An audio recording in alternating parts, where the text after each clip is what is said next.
Buenos días. En la clase de esta semana vamos a explicar el proceso de traducción, que como hemos expresado desde la primera clase de este curso, es uno de los procesos claves de las células, ya que conduce a la síntesis de las proteínas, esto es, los efectores biológicos por excelencia.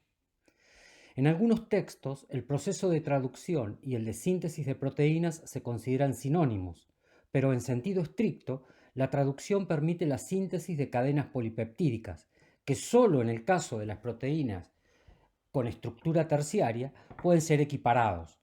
Para esto recuerden que hay proteínas con estructura cuaternaria que están formadas por más de una cadena polipeptídica. La clase de hoy, como podrán deducir de la mayoría de las imágenes que tenemos en esta presentación, se basa en el texto de Cooper, pero obviamente, como hemos dicho en los temas precedentes, estos temas están extensamente desarrollados en prácticamente todos los textos de biología molecular y celular. Antes de comenzar con la clase, retomemos el concepto del flujo de la información genética. La traducción es la culminación que conduce a la producción de las proteínas, que como dijimos son las moléculas fundamentales para los seres vivos, y refleja cómo es decodificada la información genética. Este proceso es uno de los procesos, o de los principios, mejor dicho, unificadores de la biología, ya que todos los seres vivos, desde las bacterias hasta las plantas superiores y los vertebrados, comparten básicamente los principios de este mecanismo. Como vimos en las clases anteriores, la traducción en las células procariotas es prácticamente simultánea con la transcripción y ambos procesos ocurren en el citosol, mientras que en las células eucariotas los distintos tipos de ARN deben transportarse del núcleo al citoplasma para que se produzca la traducción. Para comprender esto, primero vamos a analizar el código genético que permite explicar cómo se decodifica la información contenida en la secuencia de desoxirribonucleótidos de las moléculas de ADN y de ribonucleótidos de las moléculas de ARN mensajero, que son las moléculas informacionales que, valga la redundancia, portan la información genética de todos los seres vivos. Como analizamos comentamos, cuando analizamos al ADN y al ARN mensajero, dicha información es almacenada en base a 4 letras, entre comillas, mientras que los aminoácidos que forman las proteínas son 20 o 22. Por esto, aún antes de haberse descubierto cómo se decodificaba la información genética, estaba claro que este proceso no podía ser lineal. Si se toman las combinatorias posibles, 4 letras tomadas de a 2 resulta en 16 combinaciones posibles, por lo que tampoco daba la posibilidad de codificar los 20 o 22 aminoácidos proteicos. Recién cuando se considera la posibilidad de 4 nucleótidos tomados de A3 o 4 al cubo, se obtienen las 64 posibles combinaciones, las que, al menos en teoría, matemáticamente permitirían la codificación de los 20 o 22 aminoácidos proteicos. En base a estos datos teóricos, se efectuaron varios experimentos in vitro e in vivo que permitieron construir una tabla de triple entrada en la que, si en la primera columna y en la fila superior ingresamos los 4 nucleótidos posibles, mientras que en la última columna de la derecha colocamos en cada una de las filas los 4 nucleótidos, se pueden determinar las 64 posibles combinaciones de aminoácidos que codifican los tripletes de nucleótidos, denominados codones. Este código genético se ha verificado en todos los organismos vivos, con excepciones que explicaremos en su momento, por lo que se caracteriza como un código genético universal. De las 64 combinaciones posibles, 3 son codones sin sentido, de parada o stop, que indican la terminación de la síntesis de una cadena polipeptídica, y 61 codones que codifican aminoácidos. El tryptófano y la metionina, todos los aminoácidos son codificados por más de un codón, De allí que se dice que el código genético, además de universal, es redundante o degenerado. Los distintos codones que codifican para un mismo aminoácido se denominan codones sinónimos. Además de estos 20 aminoácidos clásicos, existen otros dos cuyo descubrimiento fue relativamente reciente, la selenocisteína y la pirrolicina. En ambos casos vienen codificados por codones que habitualmente son de finalización de la traducción, esto es UGA, UAG, respectivamente. Como puede observarse, la mayor parte de los codones difieren solo en la tercera base. Los codones son portados por las moléculas de ARN mensajero y se organizan a partir del codón de iniciación, que en prácticamente todos los seres vivos se inicia con el triplete AUG de inicio o START, que codifica al aminoácido formilmetionina en el caso de bacterias o metionina en eucariotas. El triplete de inicio define el marco abierto de lectura que se extiende hasta el triplete de parada o de stop.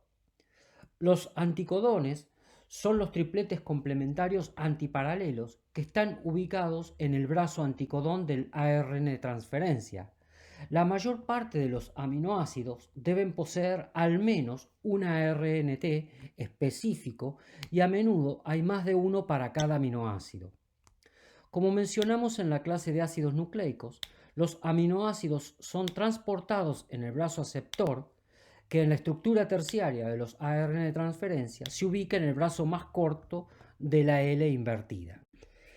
Las enzimas específicas responsables de la carga de los aminoácidos sobre las moléculas de ARN de transferencia son las aminoacil ARNT transferasas, que son altamente específicas de las distintas moléculas de ARN de transferencia de una célula. Estas enzimas reconocen específicamente los distintos ARN de transferencia y con gasto de energía incorporan el aminoácido correspondiente. El proceso de traducción en sí mismo, tanto en procariotas como eucariotas, aun con las particularidades que atañen a cada una de ellos, puede ser subdividido en 3 etapas: iniciación, elongación y terminación. En la primera etapa, los ribosomas se unen al ARN mensajero en el codón de iniciación. En la elongación se produce la adición de los sucesivos aminoácidos hasta que arriban al codón de terminación o parada, sitio a donde la cadena polipeptídica se libera del ribosoma, el cual se disocia en sus dos subunidades constituyentes. En cada una de estas etapas, además de los ribosomas ARN mensajero y ARN de transferencia, intervienen una serie de factores de traducción sin los cuales no sería posible el proceso. En el proceso de iniciación de las células procariotas participan los factores de iniciación 1, 2 y 3, mientras que en la iniciación eucariótica hay 9 factores implicados. En la elongación procariota hay 3 factores, el factor TU, el TS y el G, mientras que en los eucariotas los factores de elongación son el 1 alfa, el 1 gamma beta y el 2. Finalmente, en la fase de terminación procariota son 3 y en la eucariota 2. En la tabla se muestran los distintos factores de iniciación, elongación y terminación. Las señales de inicio de la traducción son diferentes en las células procariotas y eucariotas. En las primeras, la señalización viene dada por una secuencia de 7 nucleótidos del ARN mensajero, ubicada corriente arriba del codón de inicio AUG. Esta se denomina secuencia de Shine-Dalgarno y es complementaria y antiparalela con una región de la molécula del ARN ribosomal 16S de la subunidad menor de los ribosomas. Esta secuencia permite posicionarlo correctamente para el inicio de la traducción. En eucariotas, la unión de la subunidad menor de los ribosomas se produce, como veremos, en el capuchón 5' de la molécula de ARN mensajero.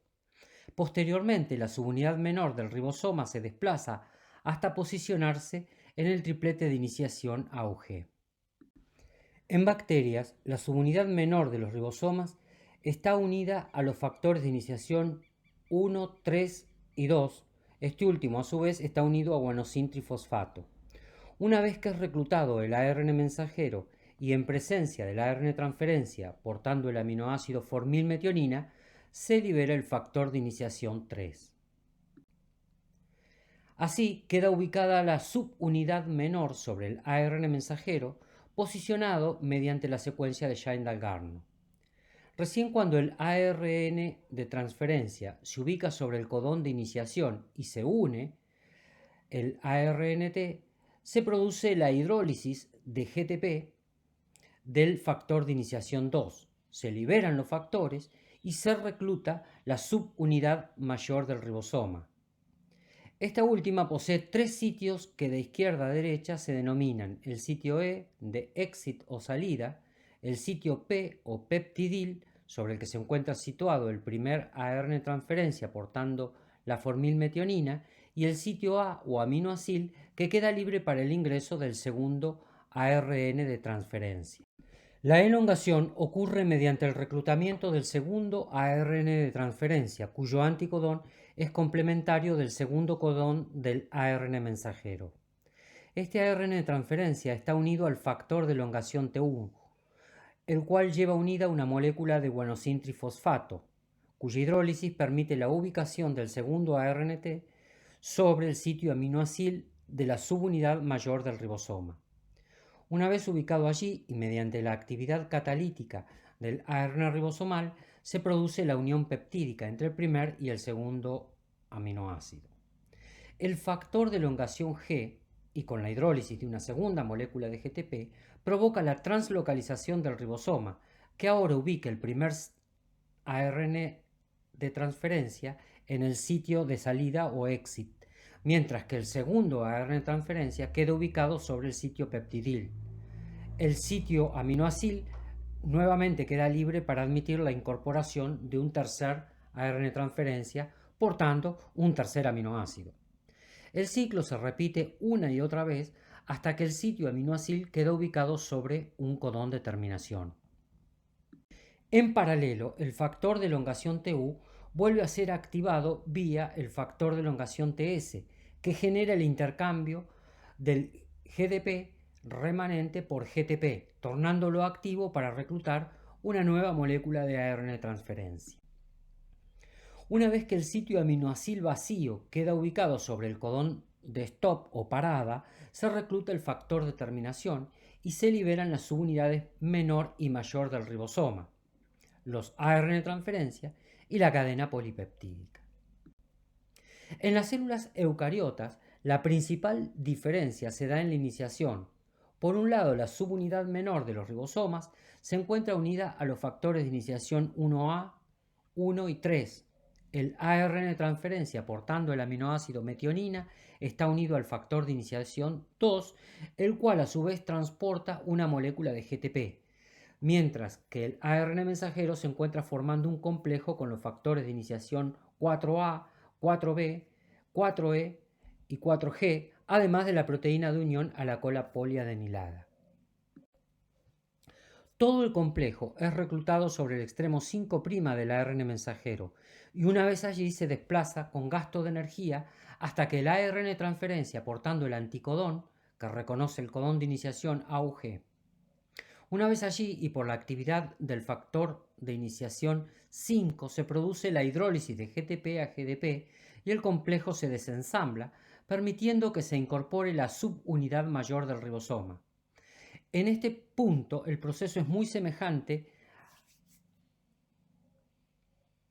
a la elongación y terminación de las células procariotas, difiriendo fundamentalmente en los factores de elongación y terminación implicados. Con esta diapositiva completamos el análisis del proceso de traducción y en la próxima clase nos enfocaremos en analizar el sistema de endomembranas. Hasta la semana próxima.